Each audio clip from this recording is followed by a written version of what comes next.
So the other day I went to the art supply store to buy a tube of paint and it was $38, and for those who are curious, it was the cadmium red light. So I decided not to buy it because I'm not sure if I want to commit to that relationship. However, I start thinking about the cost savings I do as an artist, and I want to share with you. So the first thing I want to talk about is basically reuse what you already have around the house. If you notice when you go buy something, having the word art anywhere in the description will skyrocket the cost. This was a tuna fish container, and you can reuse this to put your medium in, or use it for cleaning your brushes.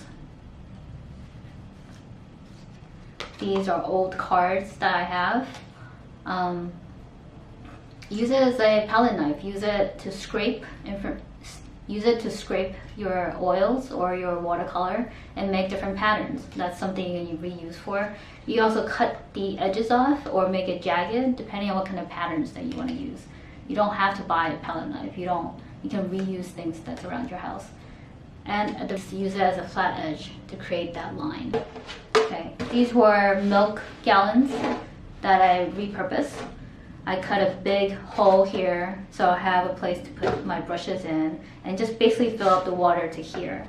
And then I can use this one container for a clean water solution and one container for cleaning my brushes. These canvases that you may have used to paint and you totally hate it and you want to throw it away. Don't throw it away, or if you find these at Goodwill or other places that sell used art materials, buy them. They may be like only 50 cents or at most $1, depending on the size. But you can reuse this wood panel. You can reuse the wood. Just take off the existing canvas and then put on a new one. And then this will be a great frame for you to reuse in the future. I save, and there's a lot of uses that you can do with it. You can cut it down to here and then use it as a mixing medium, or not even cut it down to here, but if you're using watercolor, you can use it as a jar to hold your water to use. Drill some holes in it and use it to keep the paint that's settled on the bottom, and then use the solution on top to clean your brushes. Baby food jars that a good neighbor gave to me, and you can put paint in it. So you have this paint that you love, that you mixed up, that you don't want to remix, or you want to save for later. You can put it in here, and then since oil oxidizes with time, you want to put it in a freezer or some sort. This goes back to reusing what you have. This was a spaghetti jar, and I used the top of this Gamsol solution I have to clean my brushes and let the paint settle on the bottom. And I can pour it into a new jar and reuse the solution. You don't have to clean everything up at the end of the day.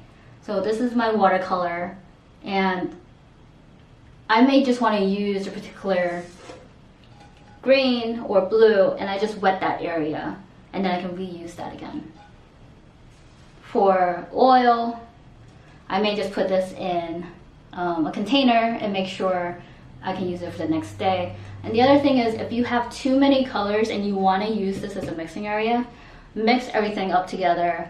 And as long as you don't have any intense colors such as pyro or phthalo green, phthalo blue, those really intense cadmium colors, you can mix everything up again and use that later as a value study or as a base color that you can mix with what you have. So that's something to keep in mind of how to reuse your paint. Ideas about saving money is basically mix what you have. So test out the colors that you have. So I have here, this is yellow ochre, and I'm just going to explain this column. I have yellow ochre, and then I use titanium white to basically go down to see the values. And I think this is great for having a color chart of what paint you have and what ranges of values they can do. One is that you don't have to rethink of what you're doing, and you can just look up what color you want, and then see on the top of your label what did you do to get that color. 2, you're not wasting paint by thinking in your head, this red and that black will mix this color, and then realize that you have the wrong colors to use. Okay, the last thing I'm going to talk about is buying in bulk.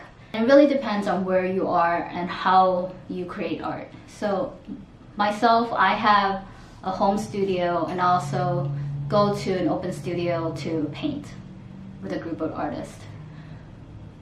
So I travel back and forth with my supplies, and I have lost paint. Either I left it out in open studio or I lost it on the train. And if you buy in bulk, it's supposed to save you over time. So if you lose your paint, you're not going to save anything over time. So that's one thing. So if you are forgetful like me, you're going to lose things, and that's not going to save money. Something to keep in mind is, as you grow as an artist, you're going to want to explore different companies, brands, and you want to explore how things are used. What's going to happen is some of the companies may not be as good as you thought they would be. So you're going to be stuck with a big tube of paint that you're not going to like and that you feel like you have to use. Good. And I have paint, oil paint and watercolor paint that has hardened relatively quickly, like within 3 months. And I don't think I would buy that particular brand again. So that's another thing about basically trusting the company that you like to buy. But keep in mind that some of the companies change their formula over the years. So you may like something 2 years ago, and that company may have changed the formula and then you don't like it anymore. So that may happen.